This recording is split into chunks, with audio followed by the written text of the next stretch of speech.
আয়োজন করতে পেরেছি, তাদেরকে শ্রদ্ধার সঙ্গে স্মরণ করছি। সংগ্রামী সাথী বন্ধুরা, আপনারা জানেন এই আওয়ামী লীগ ফ্যাসিস্ট দীর্ঘদিন ধরে আমাদের এই বাংলাদেশকে ভোটারবিহীন নির্বাচনের ইতিহাস, হাটা আওয়ামী লীগের ইতিহাস, দিনের ভোট রাতে করার ইতিহাস, আওয়ামী লীগের ইতিহাস, ব্যাংক লুট করার ইতিহাস, আওয়ামী লীগের ইতিহাস, মিথ্যা মামলা দিয়ে মানুষকে জেলখানায় ভরার ইতিহাস, আওয়ামী লীগের ইতিহাস, ধর্ষণের ইতিহাস। সম্মানিত ভাইরা, যার কারণে এদেশের মানুষ আওয়ামী লীগের দুঃশাসনে অতিষ্ঠ হয়েছিল। কথা ঠিক কিনা?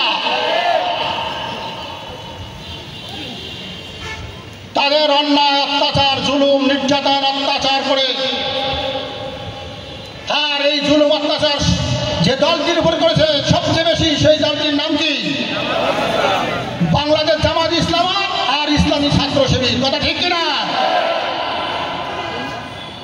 তারা জুলুম, নির্যাতন, অত্যাচার ঝেড়ে পড়ে রিমান্ডে নিয়ে ক্রসফায়ারের মাধ্যমে ইসলামী আন্দোলনকে বাংলার জমি থেকে মিটিয়ে দিতে চেয়েছিল।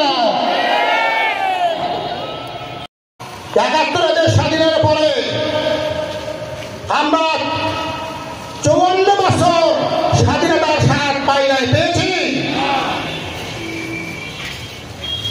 সম্মানিত উপস্থিতি, ২৪ আন্দোলনের পরেও আওয়ামী লীগ এদেশ ছেড়ে পালানোর পরও এদেশকে নিয়ে অনেক ষড়যন্ত্র হচ্ছে কিনা? আমরা তাদেরকে বলতে চাই, আসসালামু আলাইকুম ওয়া রাহমাতুল্লাহি ওয়া বারাকাতুহু। সম্মানিত ভাইরা, সরাসরি নির্বাচনে চলে যায়। নীলফামারী ৪ আসনে আপনারা জিততে চান কি চান না?